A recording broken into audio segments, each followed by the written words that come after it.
Buenas noches. Bueno, pues vamos a seguir con el libro Kabbalah para el principiante, en este periodo donde el maestro nos está mostrando algunos de los fragmentos del libro de Shamati que escribió Bala Sulam, y son muy importantes y muy profundos. Vamos a leer el siguiente, que es el Lishma, es un despertar desde arriba. Para mayor profundidad y para mayor ah, conocimiento de estos preceptos, no son preceptos, sino más bien estos pensamientos que tuvo Bala Sulam y que tuvo el tino de escribirlos en un libro que se llama Shamati. Está el libro dentro de la biblioteca de Kabbalah Info y trae muchísimos fragmentos y sería bueno empezar a darles una leidita. Bueno, quizás algún día vamos a tener que leerlo completo y yo en todo el tiempo que llevamos con los amigos, creo que lo hemos leído 3 veces o 4 veces, la verdad ya no recuerdo, porque ya esto es de hace muchos años.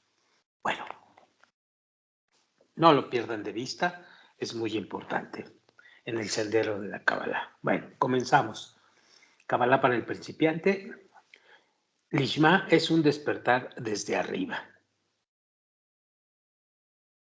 ¿Cómo ser recompensados con el aspecto del Lishma? No está en las manos del hombre comprender esto, puesto que la mente humana no puede comprender cómo puede ser que exista algo así en el mundo. Y esto es porque todo lo que se le da a entender al hombre es que si se involucrare en Torah y Misbot, conseguirá algo, ya que debe haber allí recompensa para sí mismo. Pues de lo contrario, el hombre no está dispuesto a hacer algo.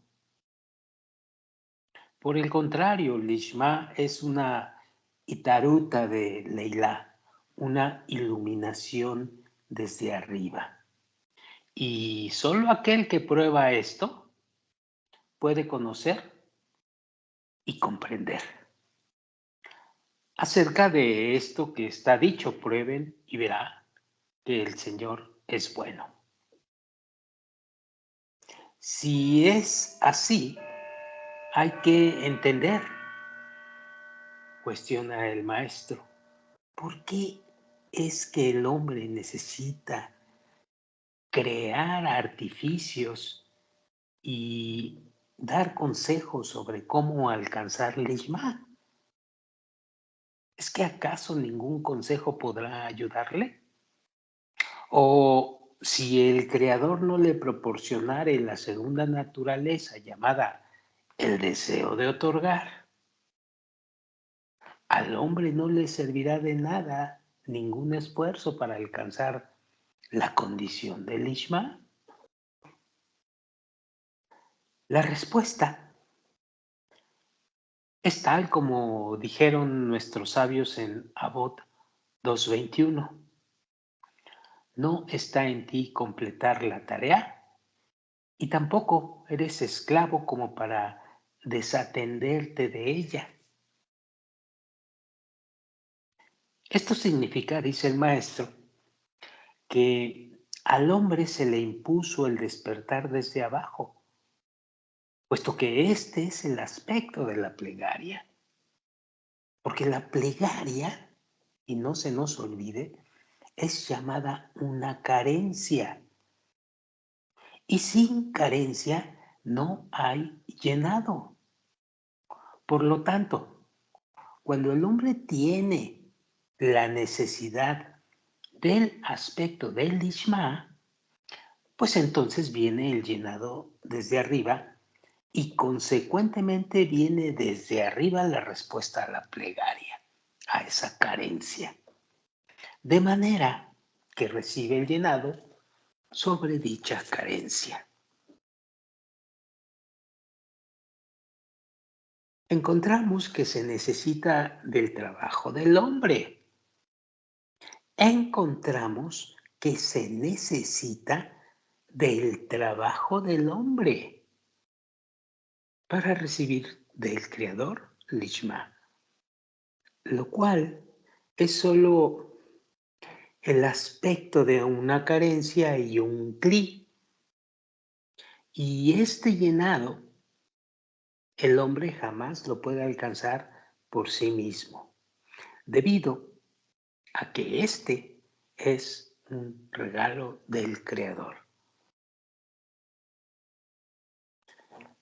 Sin embargo, la plegaria debe ser una plegaria completa, es decir, desde el fondo del corazón, lo cual significa que el hombre sabe con certeza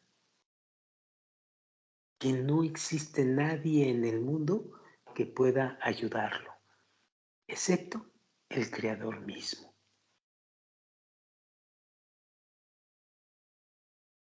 ¿Y cómo es que el hombre sabe que no hay quien pueda ayudarlo excepto el Creador mismo?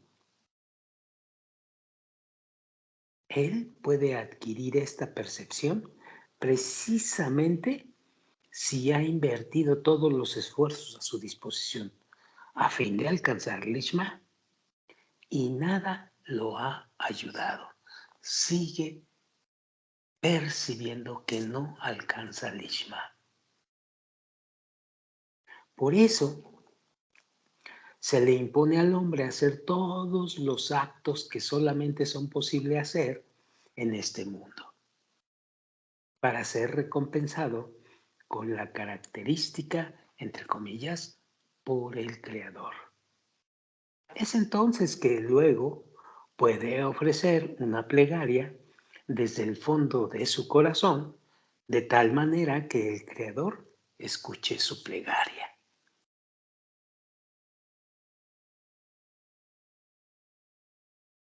Sin embargo, sin embargo,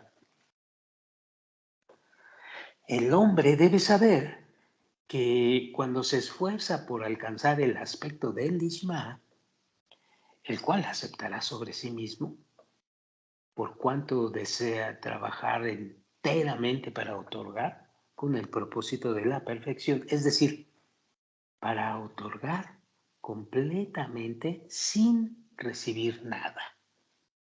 Solo entonces el hombre comienza a ver que los órganos no están de acuerdo con esta idea. Y de esto, el hombre puede llegar a saber con claridad que no tiene más remedio que elevar su conversación al Creador, para que el Creador le ayude a que su cuerpo acceda a esclavizarse incondicionalmente a Él, ya que Él ve que no está en sus manos persuadir a su cuerpo para que éste se anule por completo. Encontramos entonces que precisamente en el momento en el que ve que no tiene sentido esperar que su cuerpo acceda por sí mismo a trabajar para el Creador, entonces su plegaria puede surgir desde el fondo de su corazón. Y por esto su plegaria es aceptada. Y hay que saber que por medio de la adquisición del aspecto del Ishma, se está dando muerte a la inclinación al mal, pues la inclinación al mal es el deseo de recibir. Y por medio de la adquisición del deseo de otorgar, pues se anula el deseo de recibir. De tal manera que tenga el poder de hacer algo. ya que se considera a esto como si lo matara, en vista que su opresor y su función no tienen más que hacer debido a que ya no lo usa.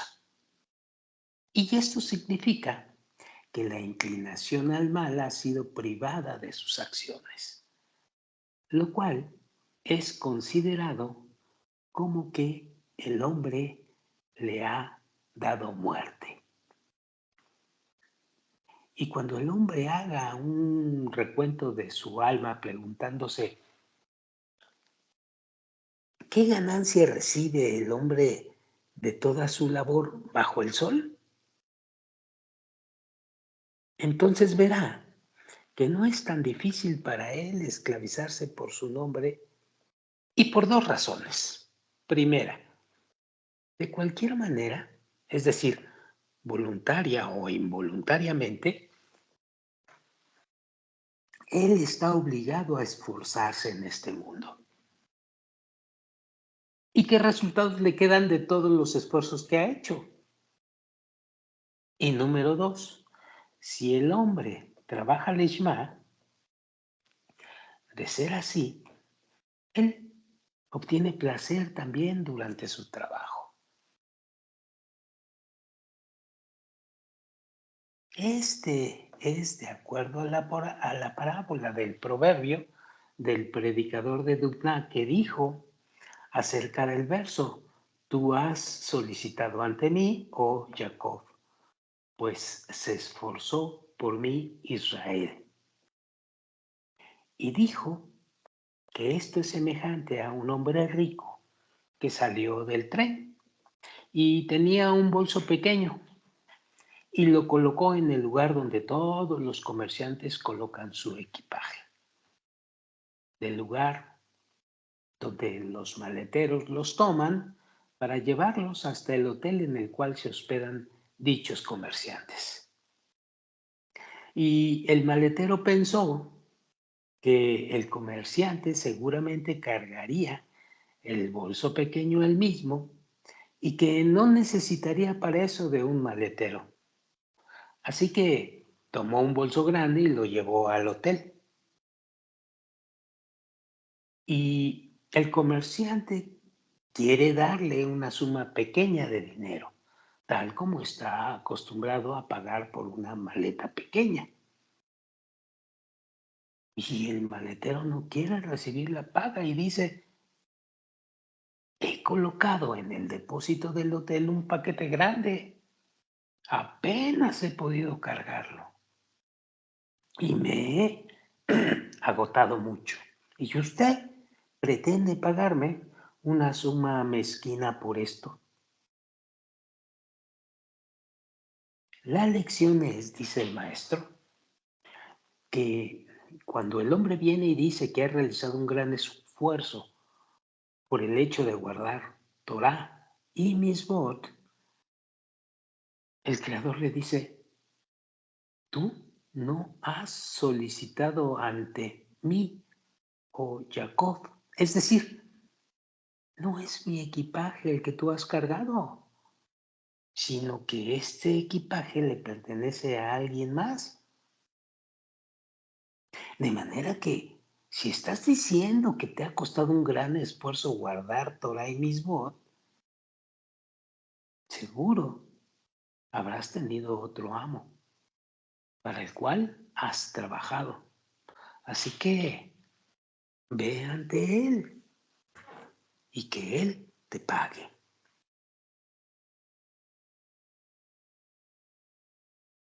Y lo que está escrito, que, entre comillas, pues se esforzó por mí Israel, significa que aquel que trabaja para el Creador, en verdad, no siente ningún esfuerzo, sino al contrario, él siente placer y es exaltación del espíritu, lo cual no sucede con aquel que trabaja en pos de otras metas, pues éste no puede dirigirse con quejas al Creador, ¿Por qué él no le brinda vitalidad para el trabajo?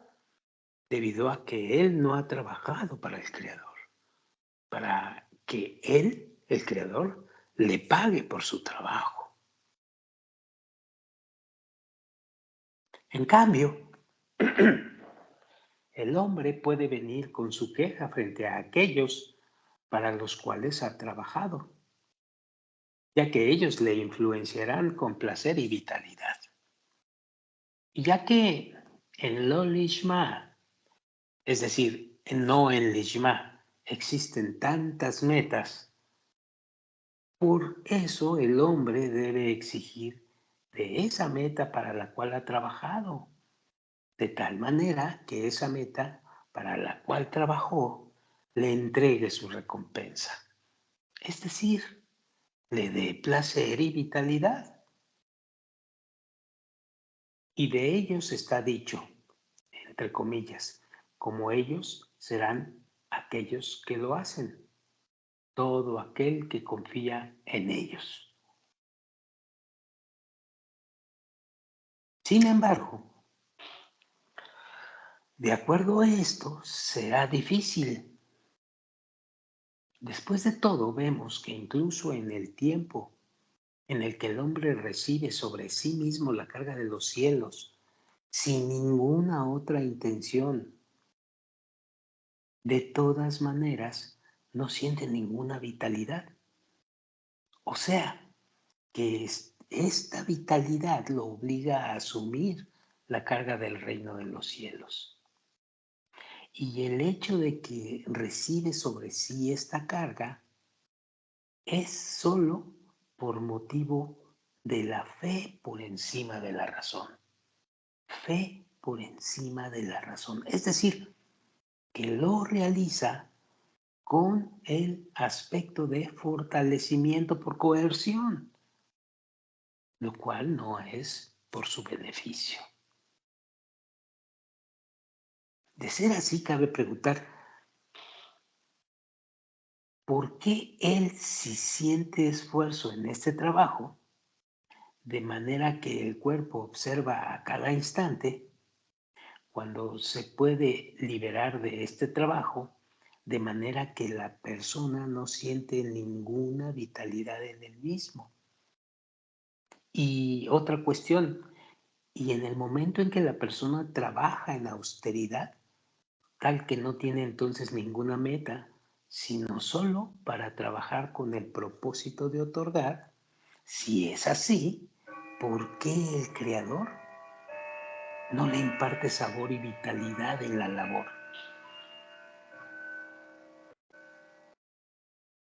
La respuesta es,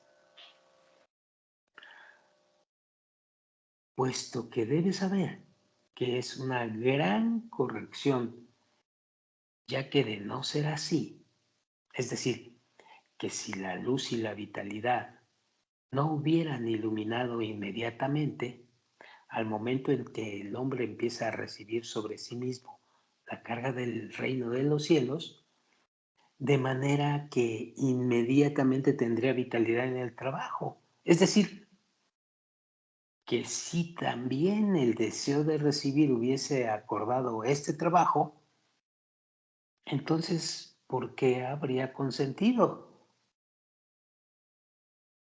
Seguramente porque desea satisfacer sus antojos. En otras palabras, que habría trabajado para su propio beneficio.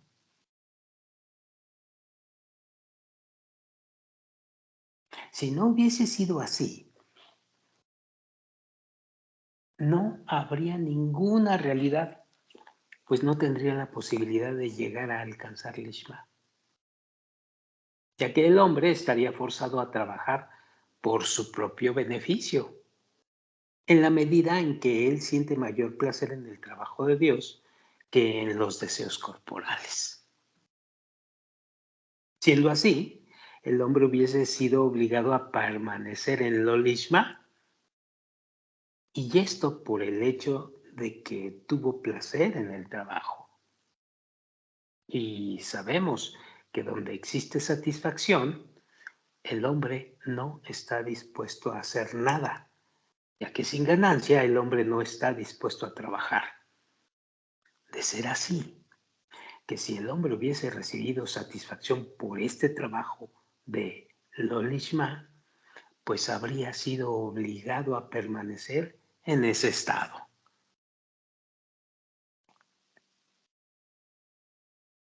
Y esto sería similar a lo que la gente dice, que al momento en que las personas persiguen a un ladrón para atraparlo, el ladrón también corre y grita: atrapen al ladrón, siendo entonces imposible reconocer quién es el verdadero ladrón para atraparlo y sacarlo robado de su mano. Sin embargo, cuando el ladrón, o sea, el deseo de recibir, no siente gusto y vitalidad en la tarea de aceptar la carga del reino de los cielos, y si en tal caso uno trabaja en el aspecto de la fe por encima de la razón de manera forzada, el cuerpo se acostumbra a este trabajo, aunque va en contra de su deseo de recibir. Entonces, la persona ya tiene los medios por los cuales llevar a cabo este trabajo, que será con el propósito de deleitar a su creador. Esto se debe a que el principal requisito que se exige de un hombre es que por medio de su trabajo llegue a alcanzar Debekut o adhesión con el Creador, lo cual es la equivalencia de forma, de tal manera que todas sus acciones estén enfocadas hacia el otorgamiento. Y es como está escrito, que dice, entre comillas, entonces te deleitarás en el Señor, donde el significado de entonces es antes, pues al comienzo de su trabajo no había placer alguno, sino que su trabajo era por medio de la obligación, lo cual no es así luego, cuando ya se ha habituado a trabajar con el fin de otorgar y no para examinarse a sí mismo. Si está sintiendo el placer en el trabajo, sino que está convencido de que está trabajando, de manera que mediante su trabajo llegue a otorgar complacencia a su creador. Y el hombre debe creer que el creador acepta el trabajo de los inferiores, sin importar cuánto ni cómo es la manera de su trabajo. Y esto hay que tenerlo en cuenta. En todo, el creador solamente examina la intención. Y esto es lo que le da deleite al creador cuando la intención es correcta.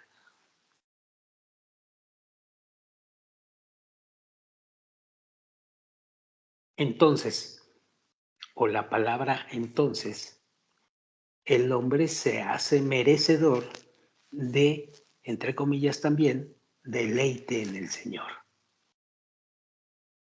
De manera que también durante el trabajo de Dios se siente el bien y el deleite, puesto que ahora realmente trabaja para Él, pues el esfuerzo que entregó en el momento del trabajo obligado califica al hombre para que pueda trabajar verdaderamente en nombre de Dios.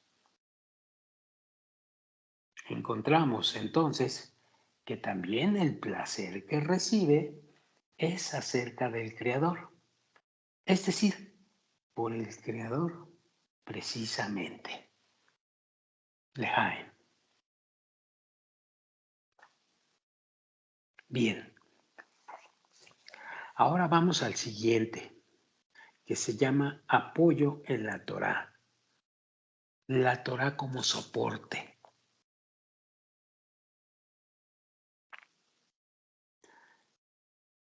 Dice así, cuando el hombre estudia Torá,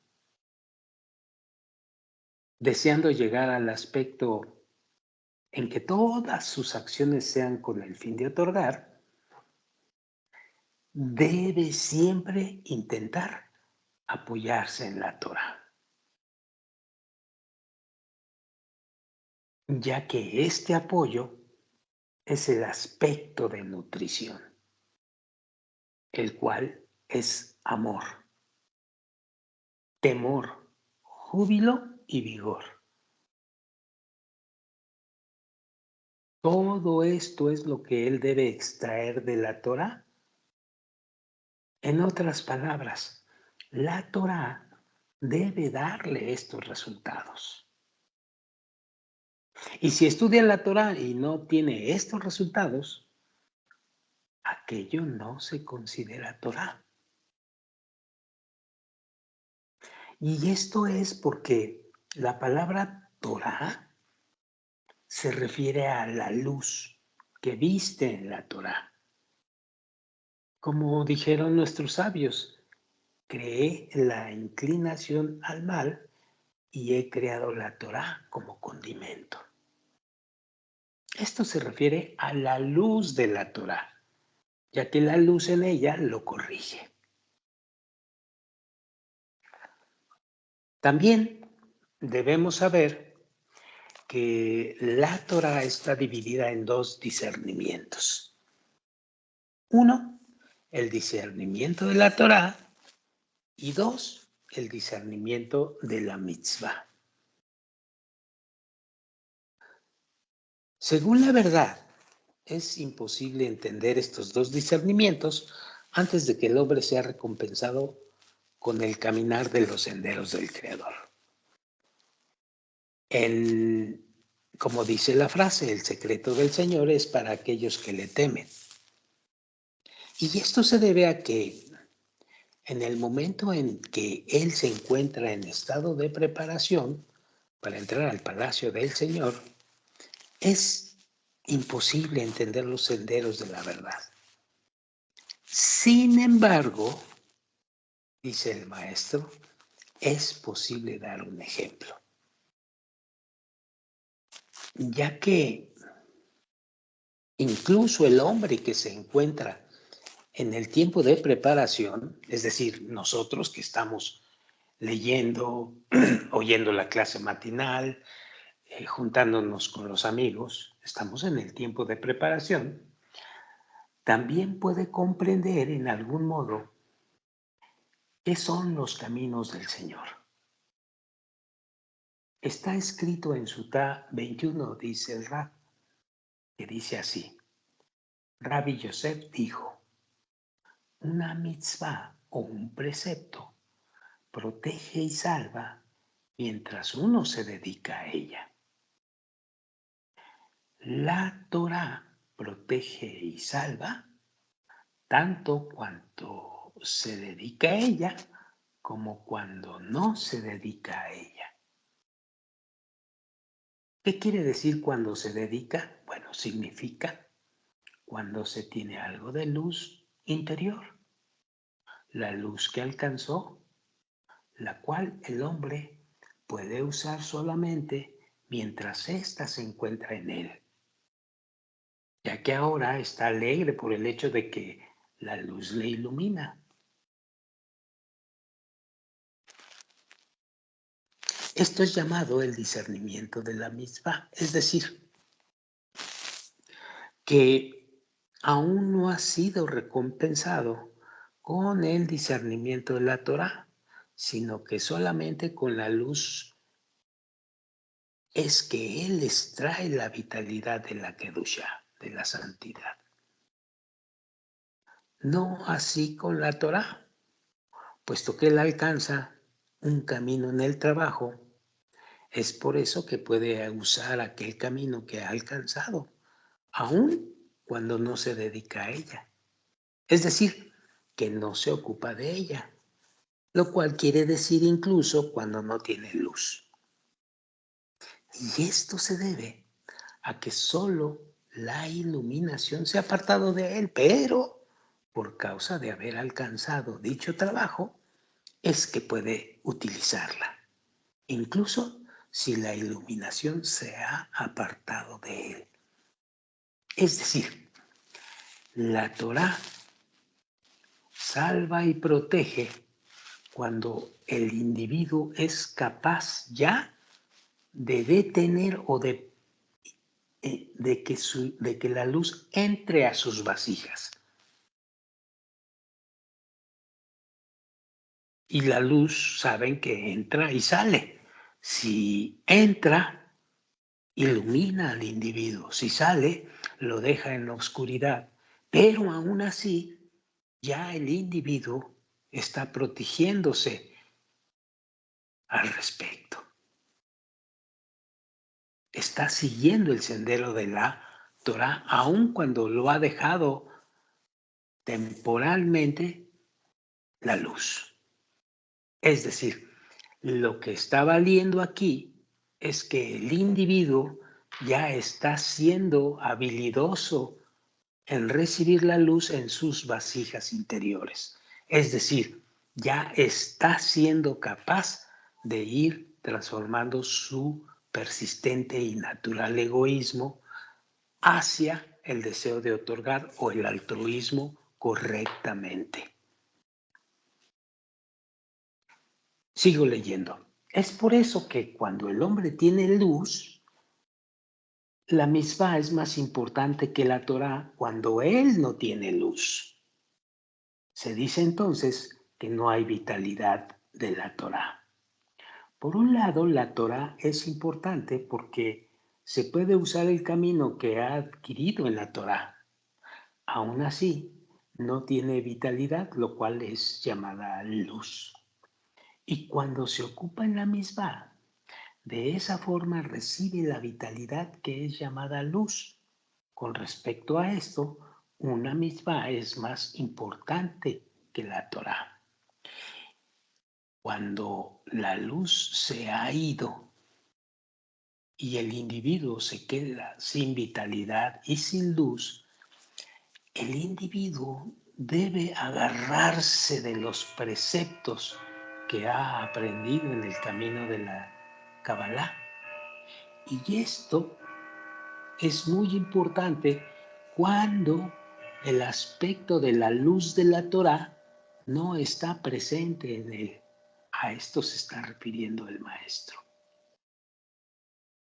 Sigo leyendo.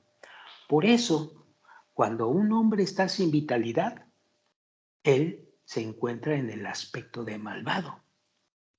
Y en vista que ahora no puede decir que el Creador dirige al mundo en el aspecto de el bueno que hace el bien, es que él es considerado un malvado, ya que condena a su hacedor, puesto que ahora él siente que no tiene ninguna vitalidad ni motivo para estar alegre, ya que dependerá de él decir que ahora agradece al Creador por causa de que él le otorga el bien y el placer.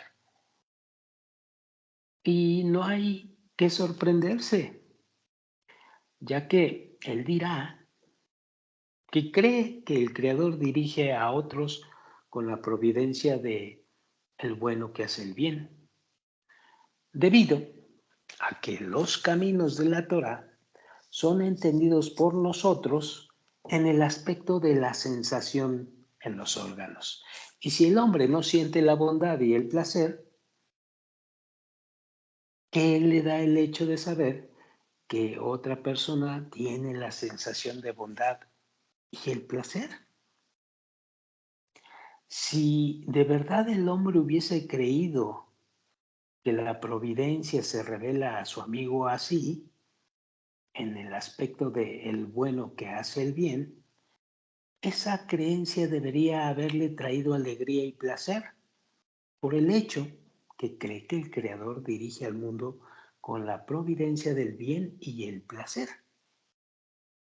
Y si esto no le trae alegría y vitalidad, ¿de qué le sirve decir que el Creador supervisa a su amigo así, con la providencia de el bueno que hace el bien? Porque lo importante es lo que el hombre siente en su propio cuerpo, sea que es bueno para él o sea que es malo para él.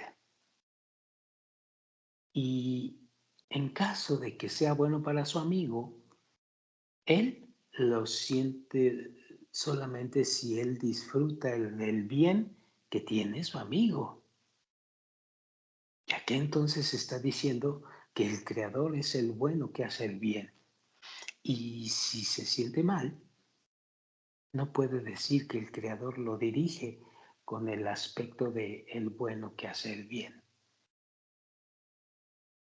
Y precisamente por eso, si él disfruta por el hecho de que su amigo tiene el bien, es que él recibe de eso un estado de beneficio elevado y alegría.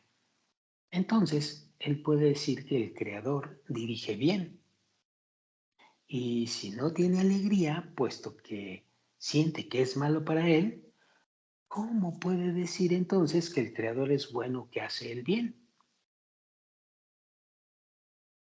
Por lo tanto, todo depende del estado en el que el hombre se encuentra.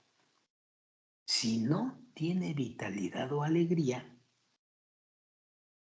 él ya se encuentra en un estado en el cual no tiene amor por el Creador, de tal manera que pueda justificar a su Hacedor para estar con alegría, como corresponde a alguien que obtiene un beneficio por servir a un rey grande e importante. En resumen,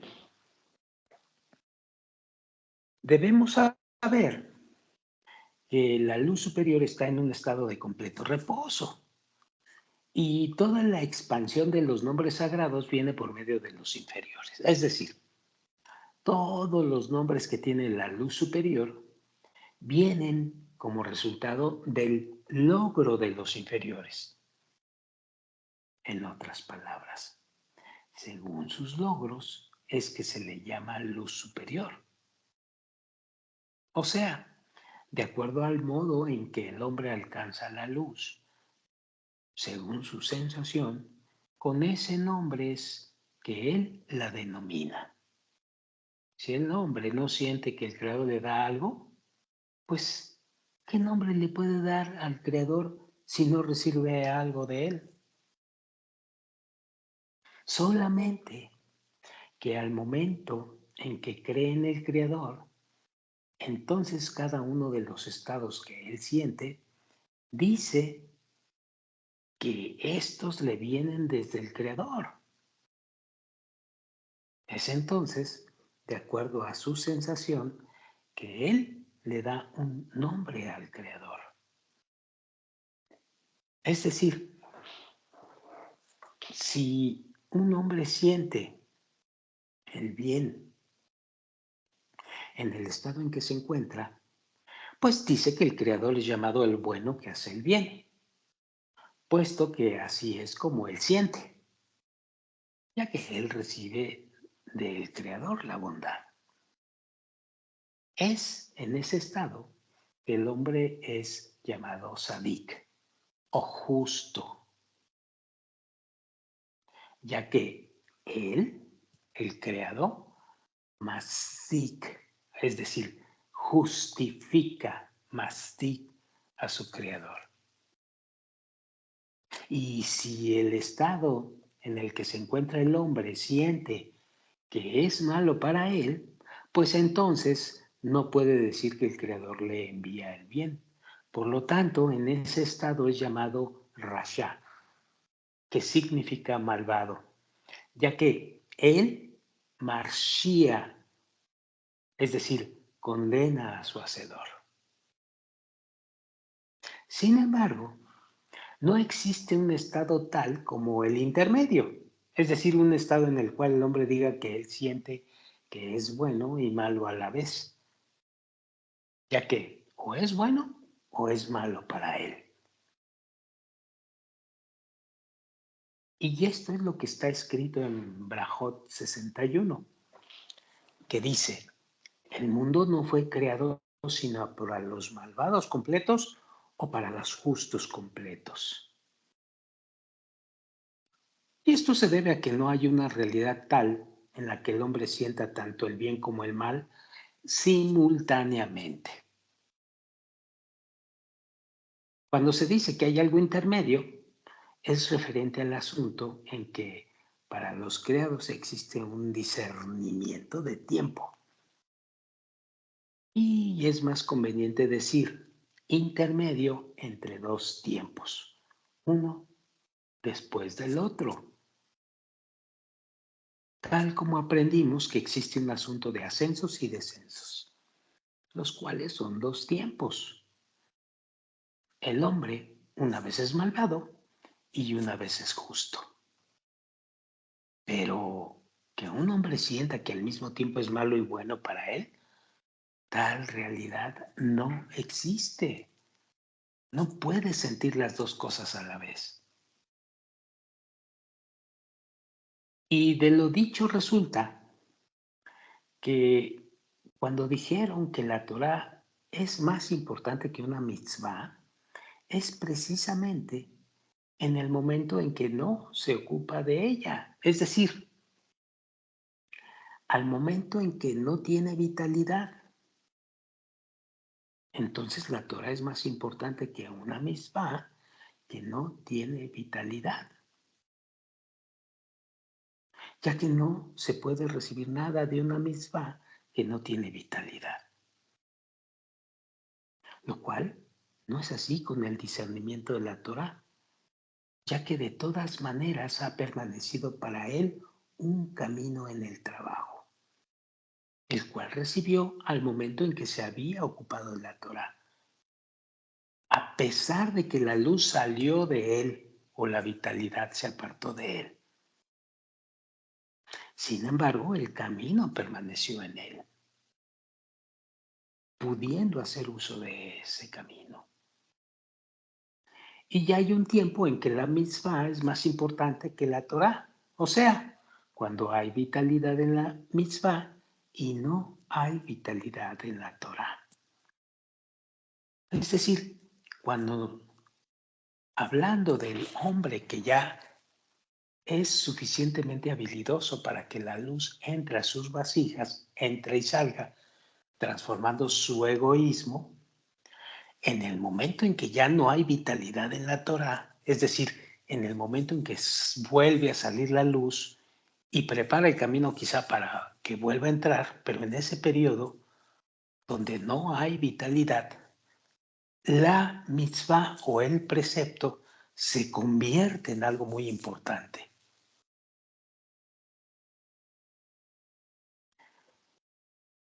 Por eso, al momento en que no se ocupa de ella, es decir, cuando no tiene vitalidad ni alegría en el trabajo, no tiene otro consejo sino la plegaria. Sin embargo, durante la plegaria, debes saber que él es malvado, porque no siente el bien ni el placer que se encuentran en el mundo, a pesar de que hace cuentas, ya que así puede creer que el Creador da solo el bien. No obstante, no todos los pensamientos de un hombre son verdad en los caminos del trabajo, ya que en los caminos del trabajo, si el pensamiento lo trae por medio de la acción, es decir, por medio de la sensación en los órganos, para que los órganos sientan que el Creador es bueno, que hace el bien, entonces los órganos deberán recibir vitalidad y alegría de eso. Y si uno no tiene vitalidad, surge la cuestión de qué le sirven todos los cálculos, si ahora los órganos no aman al Creador debido a que Él les imparte todo el bien? Es por eso que Él necesita saber que si no tiene vitalidad o alegría en el trabajo, esto es signo de que es un malvado, debido a que no tiene el bien, siendo todos los cálculos falsos. Si es que estos no son traídos por medio de un acto, es decir, por medio de la sensación de los órganos, ya que un hombre amará al Creador por causa de que Él imparte el bien y el placer a los creados. Punto. Bueno, yo creo que aquí le vamos a parar y para la siguiente vez vamos a comenzar el hábito se convierte en una segunda naturaleza. También de Shamati, también es un fragmento muy importante en el comienzo allá en Shamati. Muy bien, por hoy espero que haya sido claro esto de la Torá y las Misbot. Bueno, muchas gracias y nos vemos para la próxima ocasión. Buenas noches.